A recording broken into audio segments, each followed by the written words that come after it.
to Avast Hacker Archives. It's a new series that uncovers the aha moments that hackers and researchers have had over the course of their careers. So I'm Jaya Baloo, the CISO of Avast, and my first guest is Joe FitzPatrick, the hardware security trainer and researcher at securinghardware.com. Joe has spent over a decade working on low-level silicon debugging, security validation, and penetration testing of CPUs, system-on-chips, and microcontrollers. He spent the past 5 years developing and leading hardware security-related training, instructing hundreds of security researchers, pen testers, and hardware testers worldwide. While he's not, when he's not teaching classes on applied physical attacks, Joe is busy developing new course content or working on contributions to the NSA playset and other misdirected hardware projects, which he regularly presents at all sorts of fun conferences. Welcome to the show, Joe. Thanks for having me. Good to see you. A pleasure to have you. So maybe, you could tell us all, first of all, why hardware hacking? And what was it that so intrigued you to get started? Why hardware hacking? Well, I'm a hardware person before anything else. The hacking kind of flowed into it. The hacking is kind of a undercurrent that I've kind of been doing all my whole life. I'm an electrical engineer by education. I was working doing silicon validation and tools for silicon validation. So when I was able to realize that there was a demand to combine those two skill sets, it was pretty cool. And what would you say was your first, woohoo, I did this? Oh, I would say the start to what I call my public hardware hacking career was a project I did. It was the first time I presented at a conference. The first project I ever published was basically hacking a Nikon camera. I had a D800, a high-end camera that only worked with the expensive Wi-Fi adapter. But there was a super cheap, consumer-grade Wi-Fi adapter. I'm like, there's no reason this little $50 thing couldn't work with this expensive camera. So I listened to some, hooked some wires up, listened to some protocols, figured it out, and managed to get the cheap $50 Wi-Fi adapter working on the expensive camera instead of spending $500 on the approved Nikon solution. I presented that at B-Sides Portland. It was my first time presenting at a conference. It was the first conference I had ever been at the year before. Yeah. And it kind of just rolled from there. And did you put that on a Nikon forum so that everybody else could learn and profit from this aha moment that you had? Yeah, there was a forum at the time, Nikon Hacker, where they had been more reverse engineering some firmware. So I posted details on that. I know a bunch of other people built similar things. There's actually commercial tools now that do the similar job of this little device. But basically it said, okay, this little device, it's using off-the-shelf components. It's using a standard protocol, PTP-IP, picture transfer protocol over IP. And it turns out all those little pieces, once you understand how the pieces go together, it's easy to replace any of those pieces. Hey, and so, what happened to Nikon? I mean, did they ever call you? Did they get pissed off? What did they do? Were they just dude, we want to this ourselves? Nikon's an interesting company. It's hard to get them to talk to you even when when they should be. So I have some more Nikon cameras. I've been continually messing with them. I've swapped out filters to make it into infrared cameras. Cool. Just messing with all sorts of camera things. I've also got some of the later ones that use PCI-Express to connect to their storage format. And another thing I've poked a lot at is PCI-Express and DMA attacks. And so when you've got a custom system on chip that someone like Nikon makes and it has PCI-Express, my assumption is that they haven't done a good job of protecting that PCI-Express using an IOMMU or other hardware protection. Yeah, and dude, when you try to look for stuff, is it just necessity is the mother of invention? So you work on stuff that you need yourself, or are you intrigued by challenges that are out there that are, the gauntlets thrown by somebody else? So how do you get started? Where do you make the choices of what you want to do? My situation's pretty interesting because for the past, as of 8 years, as of this much, I've been doing training independently. So I have been the one deciding what I hack on and what for. Since my focus is training, teaching classes on this stuff, I kind of get the opportunity to buy a bunch of hardware and pick the stuff that's easy. Whereas I know people who do regular pen testing, they don't get to choose the targets they deal with. But when I get to choose the hardware, I can buy 10 devices and look at the one that's most interesting, most fascinating, provides the most educational value. In terms of expressing hey, this is a design decision someone made when building this piece of hardware, and this is an attack that's pretty trivial to do if you know to do it. So that mixture is pretty neat. Another thing one thing I cover in my class, I joke, hardware threat modeling, I call it armchair hacking, right? Yeah. It's a process of just sitting back and looking at the problem and picking holes at it. And the approach I use is I have people like look at the boards and take things apart and like make block diagrams and identify components. And once you've got a block diagram and connections, you're like, okay, well, let's throw darts. Can I connect to this connection? Can I connect to this connection? Do I know this protocol? Is this encrypted or not? And it's armchair hacking goes a long way. I spend 10 times as much time thinking about what I'm going to do before I actually get to do it. Some people call it procrastination, but I call it planning. No, dude, no, absolutely not procrastination. But actually, one of the things you mentioned was the DMA hack that you were doing on the PCI. So maybe you want to tell us what the PCI-Express on the DMA attack was? So DMA, direct memory access, is basically the way that add-in cards can go and directly access memory instead of having to tell the CPU to fetch memory for it. So if you have a network adapter, instead of your packets going to the CPU and then going into memory, the network card can throw them directly into memory. This is a feature of PCI-Express and PCI and ISA and other architectures. And at the time, there had been some pretty good examples using FPGA boards and other devices to go and do DMA attacks, to plug something into a PCI-Express slot, a Thunderbolt port, or something similar, and pull things out of memory or push things into memory. I thought that was pretty interesting. I found a chip that was I've seen used for PCI-Express testing that lets you basically use USB connection to create arbitrary PCI-Express packets. So I wrote a little bit of software, took a little bit of hardware, glued it all together, and wrote some Python that let me go and read and write the contents of memory on systems without drivers. Cool. And that's PCI-Express and DMA. And we've seen in the past 8 years quite a few more mitigations put in place. So we have an IOMMU, IO Memory Management Unit, that blocks PCI-Express devices from accessing all of memory. But then we keep seeing things like Thunderclap. And other things where we find, you're mute. It wasn't Thundercloud, right? It wasn't Thundercloud. Are we talking about the same thing? That was also the UVA attack, or no? Thunderclap was 2 years ago, University of Cambridge, basically using a PCI-Express over Thunderbolt to go and poke at memory regions to find that there are some holes there. The whole, a protocol is not secure until you have the tools to poke at it and inspect it. Shows up, okay, well, we need a device that lets us go and poke and prod at PCI-Express in order to test these things like an IOMMU to show that they work properly or they don't. Hey, and so again, I can assume that there is a manufacturer that also kind of hopefully thinks about some of this stuff when they're making their products, and there's probably a shitload of money that goes into testing, QA testing, regular testing. And they probably think that an attacker who's going to break some of the protections they built in needs to have a budget of a couple of $100,000 that they do, because that's what they spend trying to protect against it. So how much did you spend on constructing this attack? So the little dev board that I was using at the time could be had for about $60 to $80. And that was enough for me to go, this plus a host computer plus a USB cable was what it took. And before that, it was FPGA-based systems, which were probably $1,000 or more, and much bigger.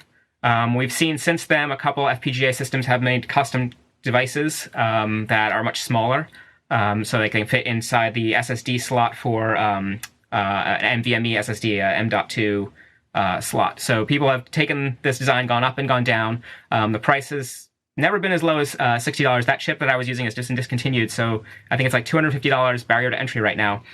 But this is a feature, a capability that used to be sold to law enforcement for around $10,000 to $15,000 for the hardware plus licensing. That's just marketing, yeah. So instead of going for the cost of lunch between a couple of friends, we now went to dinner for a few more. Right. So very cool. And when you shared this, what was the feedback you got? Did you get people coming to you now and saying, "Oh, dude, got to fix this. Can you help us think about how to design this better"? What happened? Well, it's interesting. I previously worked at Intel. I actually worked on validation on VTD, the IOMMU implementation. So I was familiar with a lot of that process and the validation process that went into it. What was the most interesting question that I got over and over again as I presented this was you talked about this VTD, you talked about an IOMMU and how it can solve this. How is that possible? Because people, like, it had existed for several years at that point in time, but very few people were using it. Apple was the first to go and implement it in OS X 10.8.2 and onward. They used it to protect against Thunderbolt attacks. And I hear different stories about how well supported it is in different versions of Windows, based on the hardware. But the dilemma is you've got software, operating system, hardware. You've also got the BIOS in between. You've got all these layers that need to work together in order to make sure all these protections work together. The biggest surprise that a lot of people had was like, oh, there's an ability to segment I/O devices. I didn't know that was possible. Combined with I/O devices, hardware devices can talk to other hardware however they want. I didn't know that. So a lot of my experience in hardware, again, I spent a lot of time talking about hardware capabilities to software people. Yeah. Is like there's this assumption of a bedrock of like an instruction set architecture, and everything just works properly at that point in time. We've seen a lot since in the past few years, like, oh, there's actually holes in this abstraction layer. We can't always assume the hardware works the way we think it does. And we can't always assume that the hardware is fully trustworthy and perfect and infallible. So true. In my own personal experience, I used to work for telecommunications companies, lots of them. And like, there have been so many cases where we've bought something, we think we know what we have, we take it apart, we find out, hey, there's something that, has a position on the PCB, but hasn't been soldered on. I wonder what would happen if we would just do this. Oh my God, we're glued on the box. So, the story of my life. Yeah. Interesting is you have a lot of hardware devices now where, you'll go and whether it's a doorbell, a thermostat, all these IoT devices, you get them from a company that may have just started up or maybe an arm of a larger company, and they say, hey, we're gonna revolutionize X. And they make a new device, and they have a cool app that goes with it and a cloud service that it connects to. But they outsource the hardware, right?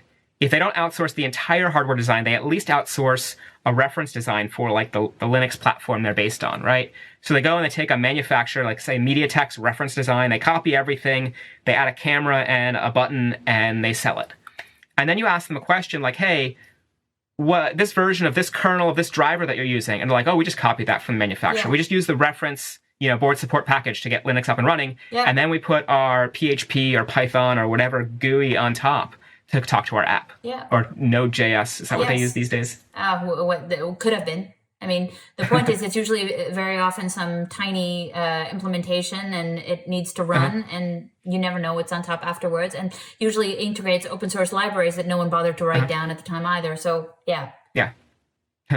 Open source libraries that have been modified and forked by the system on chip developer that have not been upstreamed or open sourced again, Yeah. So. Yeah, but plenty of opportunities for attackers. And again, really good for security companies. But job security. Totally. But if we go because this is definitely going to be there, and this is kind of the inherent nature of the stuff we build. We keep building new hardware and software with the same vulnerabilities that we've known about in other cases. We just have a new thing, and it's whether it's IoT or whatever. It's just yet another BusyBox implementation that's flawed. So, but to kind of get back to when that becomes a sort of nation state type of escalation, and to try to figure out what that means. Like, the thing that I want to talk about is the Bloomberg story for a moment, because it had such a significant impact in the way that we look at trust from hardware. So for those people that don't know, Bloomberg had published a report basically saying that the fundamental motherboard that was used by some very large companies had some very small chips that were inserted by the Chinese government during the manufacturing process and then subsequently shipped to those American companies and then wound up in the supply chain. And the motherboard that we're talking about was produced by a US company called Supermicro. And because pretty much everything we use in terms of hardware is coming from China, it led to some fundamental concerns about that entire Chinese manufacturing process. And there was also like all kinds of questions about, is this even plausible? Does this even make sense? Could it even have happened in this case to actually be directed as part of a targeted attack, or is that completely unlikely and a wasted effort? So Joe, maybe you want to first talk about like your own involvement in this story, and then talk about that plausibility. So I gave a presentation at Black Hat. Actually, I gave a similar presentation at Hardware I/O in The Hague several years ago. The Tao of Implants, Tao of Hardware, the Day of Implants. And so the idea was like, you've got this philosophy that we're going to make hardware, but we can also use this hardware to do bad things as well. And you think of like mod chips for game consoles; those are hardware implants. You think of keystroke loggers. But with the leaking of the purported Ant catalog, had all these different hardware devices, and that was kind of like a validation saying, hey, this stuff actually happens. No one's found any of these, but we have these reports and evidence that it probably happens.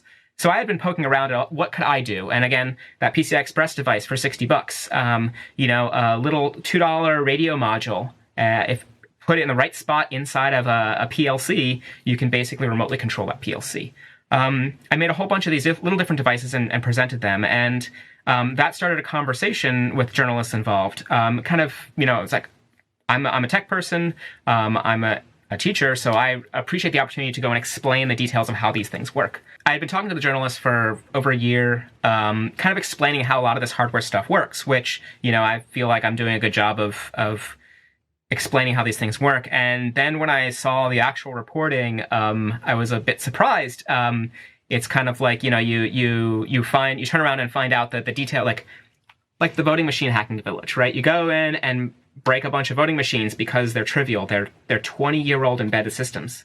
And then you turn around and see, the president tweeting videos of people hacking voting machines, like, well, so didn't see the context coming, like didn't see. Well, actually, we did, but this is the uh-oh factor for me, because what I read in the story was very conspiracy theory, very custom tailoring the facts to match the narrative that was going on. So we've got a story where someone in the government goes and creates this high-tech, super crazy, impossible to manufacture grain of rice sized device, leaks it into the supply chain and gets it into target companies. There are so many moonshots in this whole thing when they could have just backdoored the BMC, which runs Linux 2.6. There are so many easier ways to get the objective in this case. I see it so much as an example of this is a way it could have happened with a lot of magic. What was great about it, though, is it got people to think about their hardware.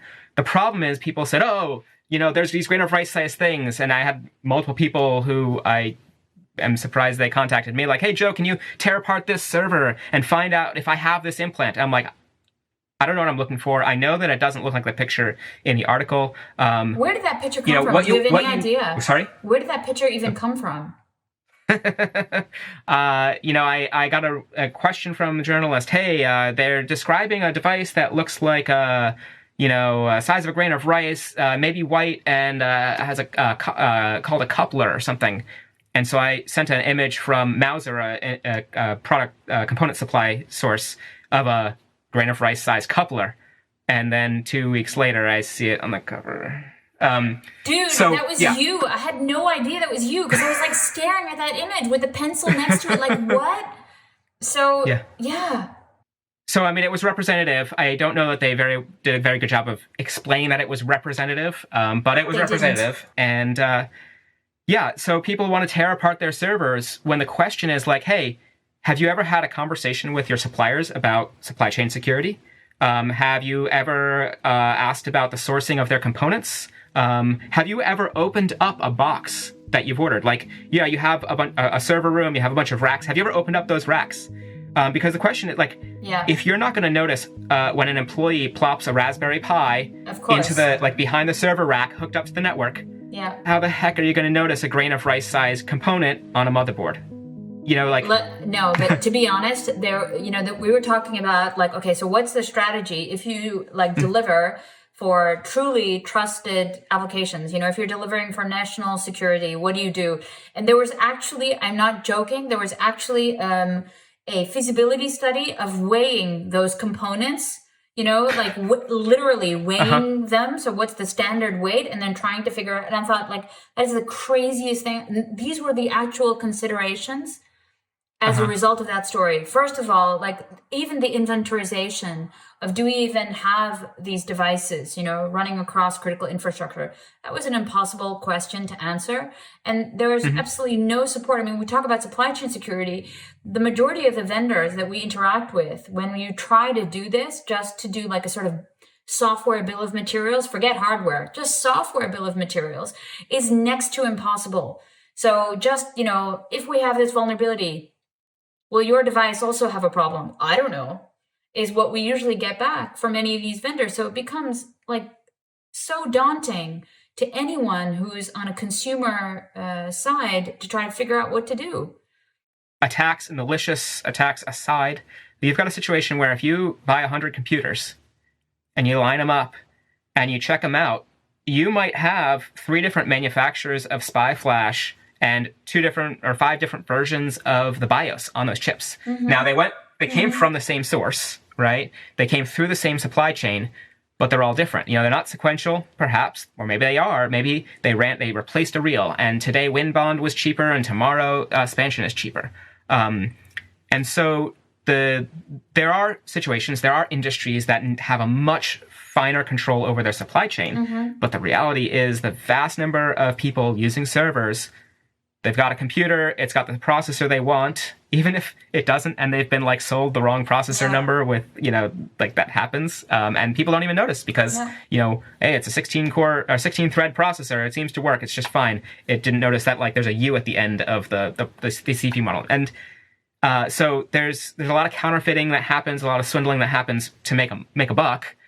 And so to go and suddenly go down this national security path, it's like, oh yeah, we can't give you the bill of material of software. We can't give you the bill of material of hardware, but somehow someone was able to implant a device that's going to be pretty expensive to manufacture, very targeted at the other end of the supply chain. It's pretty fantastic thinking.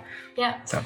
Hey, so did you read the Tremel Hudson post? I think he pushed it on his website about, how feasible is this attack? Did you? So soon after the event? Yeah. Yes. He's been working on a couple other things recently, but yeah, he had presented a few months after at CCC a pretty interesting scenario where he could basically create the device that was described. And that's that's the hole that I fell in when talking to the journalist. I am very excited about what the capabilities are, what the technical possibilities are. But when we're going and putting that in the national security context, we got to think what's realistic. Exactly. And I think I said right at the time or very soon after, hey, I don't think that this is what happened. However, I am certain that within the next couple of years, we're going to see all sorts of hardware hackers putting together devices that do exactly this thing, because there's no technical reason this couldn't happen. There is only a logistical and human resources and complexity issue of making it happen. And in all fairness, I mean, before Supermicro and the story ever came out, we had the story from the Snowden files that the NSA was doing the same thing with Cisco devices. And also intercepting shipments and also replacing regular Cisco routers with stuff that they had cooked up themselves. So I don't think it's completely a lack of feasibility. It's just to get from the initial manufacturing directly to that target customer and going through the person that they're supply chaining to, that seems very unlikely. So it makes more sense to do it at the last mile. I really appreciate Joe Grand's quote, was finding evidence of a government hardware implant is as likely as coming across a unicorn jumping over a rainbow. Because even so, people have found Cisco devices with little stuff soldered onto them, and what's this? It's it's an implant, and you look at it, and it's a counterfeit bypass, licensing bypass device. Yeah. It lets your ports run at gigabit instead of 100 megabit, or lets all 8 or 16 ports instead of 4 work. It's pure profit. It's not always national security. No, it can be, but it's not always. And in terms of looking at the type of fear mongering that happened as a result of this, are there things that you would say to assuage the fear mongering and increase the sort of self-reliance and confidence of consumers? To allay the fears, I'm not sure. Yes. To redirect not to increase them. The fear mongering. The point I mentioned before about the Raspberry Pi, okay, so yeah, you think that someone's going to spend $1 million or $1 billion to infiltrate the supply chain to make an unconceivable chip, and you're worried about this, but you're not doing the basics of making sure you're protected against the $5 attack, the $10 attack, and the $50 attack. The Raspberry Pi hidden in the server closet, the Arduino that's hooked up to the conference phone that automatically flips the switch to turn on or off the microphone at random times. There are much cheaper things that we need to consider before we really should be focusing. Doesn't mean that we shouldn't worry about these nation-state attacks. They're still an issue, but the vast majority of people are not taking care of the basics. Does that make sense? Yes, that totally makes sense. I see it every day. Yeah. Yeah. I mean, I'm trying to think of a software analogy, and it's slipping my mind. Probably we're not gonna filter email, but we're gonna go and give people 15 weeks of training on how to not click on links. It's like, oh, well, you could just write one script that blocks 90% of that. That kind of stuff. We're not going to run antivirus because we have educated users. Yeah. So, Joe, we saw a very large Chinese company, ZTE, being crippled by the fact that they were not going to get Qualcomm chips or access to chips that were coming from the United States because of a ban. I think that means that in the future, what we're going to see are devices that don't really rely on that international multi-party system to kind of source a complete product, but will be completely coming from only one place with not a lot of interaction with American suppliers or American parts or other geographically distributed things. What does this mean for the trust that we built into such systems? Should we be in favor of a sort of single source ideology, or is this multidisciplinary, multi-company approach better? It's interesting because for a long time, the United States has been the source of everything. At first, this is where all the chips were made, and then a lot of that got offshored. At first, it was where a lot of the software, operating systems and software were made, and that's kind of globalized. And from the U.S. perspective, they're in a weaker position because they don't control the whole thing top to bottom. For the rest of the world, I think it's probably a great thing because they're not solely dependent on a single country for everything. The reality is that's shifting. So the entire world is dependent on China for semiconductor manufacturing. At the same time, a lot of those designs are coming from elsewhere in the world and are being put into components that are then being manufactured in China and elsewhere and then being sold in other parts of the world. So the fact that all these devices are such global devices means that every country involved has a vested financial interest in them working and working reliably and consumers having confidence in them. As we go, whether we're talking about ZTE or Huawei or TikTok, right? We're kind of siloing, and it's similar to how you have vertical versus horizontal integration in the marketplace. So, okay, Apple's now vertical. They've got their silicon, their operating system, their software, everything. Is that good or bad in the long run? I think that the past 40 years has been very productive because of how horizontal everybody was and interoperable computers have become. And whether that's working on a marketplace thing or an international thing, I really think that when we have 4 countries in the world who each have their own full silicon software, application software, cloud stack, you're going to see things that aren't incompatible. You're going to see less communication, less interaction, less trade. You're going to a more isolated world, which, political perspective aside, I don't think that's a good idea. Globalism, capitalism may not be perfect, but it's a little bit better than some nationalism. Yeah. So. Yeah. Without getting too political. No, we got political when we talked about voting, but so if you spoke to a young aspiring hacker, or even a young aspiring hardware person, that you were, what would you like to tell them? What would be the thing that they should start with or go to? Are there lectures they should follow from you online, or what would you have them do? Something interesting about information security is there's a lot of debate that goes back and forth about whether you need a security degree to do security, or whether you need a software background to do security, or whether you need what level of background you need. And 10 years ago, no one in the industry had an InfoSec degree because there wasn't an InfoSec degree, right? So a lot of people come from different backgrounds. Again, I'm an electrical engineer by background. I took my years of school as an electrical engineer, my years of working as an electrical engineer, combined with my, desire to take things apart. And I think that's the combination that matters. So if I'm giving advice to someone, my advice isn't so much like, oh, pursue a degree in this, or follow this, or take this class. It's like, figure out your core skill set. Because whether your core skill set is electronics, or software, or interpersonal communication, or, politics, you're dealing with understanding a system. And when you combine that with desire to understand how the system works, the ability to reverse engineer and take apart and manipulate that system, that's what makes you productive as a hacker, as an information security person, as a, someone who can make change. Yeah. No, I totally agree. And hey, are there like CTFs for folks that would want to do this on a hardware? I mean, because there's like regular CTFs, but are there hardware-oriented CTFs? So in terms of hardware specifically, I know that a few conferences like Hardware I/O often does a hardware-focused CTF. Columbia University also hosts one, I believe, CISO. And so there are a handful of them.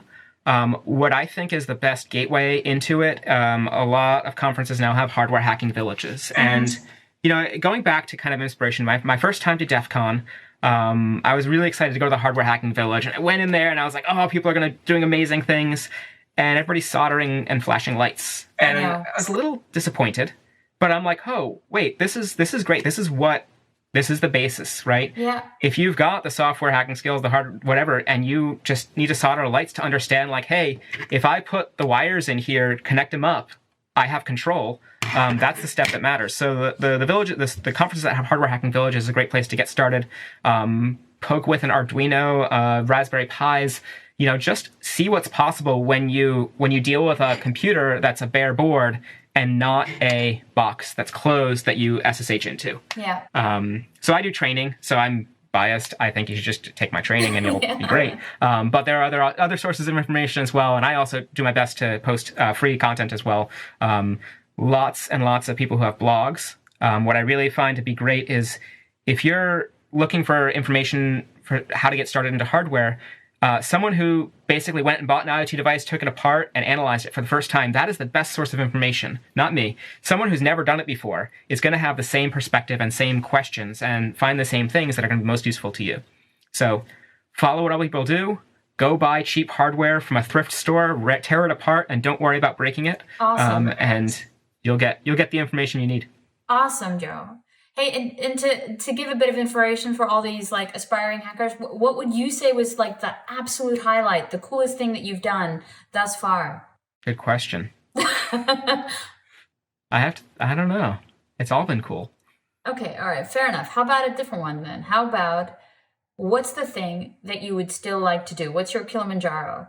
I kind of came to a realization pretty recently, like I teach classes, and that gives me the freedom to pick the hardware I want to hack in my free time and make it available and talk about it all I want, without having to worry about NDAs. And it was kind of a thought like, oh, if I didn't need to work anymore, what would I do? And like, I'd probably keep doing it. So I consider myself really lucky that I was able to do that, set up this situation for myself. This year has been very interesting with basically, I travel around the world and go to large groups of people and teach them about hardware. And we're not traveling around the world and we're not getting in large groups of people. So those have changed. I brought a bunch of material online. I've been trying to, I basically just finished a crowdfunding campaign for my first product. Cool. It's a little hardware I/O board. Cool. It's called Tiger. What does Tiger do? What does this do? It basically hooks up to different serial protocols, UART, JTAG, SPI, I2C, and SWD. So you basically use this to go and dump firmware off a board or communicate with it. Like what we used to use JTagulator for. So the JTagulator is in case you need to find the JTAG pins. Once you have found the JTAG pins, you would use this to speak to those pins. So yeah, I've kind of changed it a little by moving stuff online. I've changed by, working on some products that people can use instead of just focusing on me showing you how to use them. And so far, so good. I don't know if I really answered your question, but... No, you did. You did. And you know what I think might be cool? It's just an idea. What if you did like a little, like, like not a Hack 9 kit, but like a sort of hardware kit, kind of like what Hack 9 would produce, so that you have that in there. And you have a kit? You have a kit. Oh, dope, cool. So yeah, what I did for the online class is I basically took the hardware I used for class and consolidated it, and I put it in a box. And now when you take the class, I ship you a box. You've got the Wi-Fi router, the tools that you need, I want and one. you open up the box and go through the process of going and hacking some hardware. And then you have the tools to use on your own stuff. Cool. Well, it's been a pleasure talking to you. Thank you. Likewise. Thanks for having me on the podcast.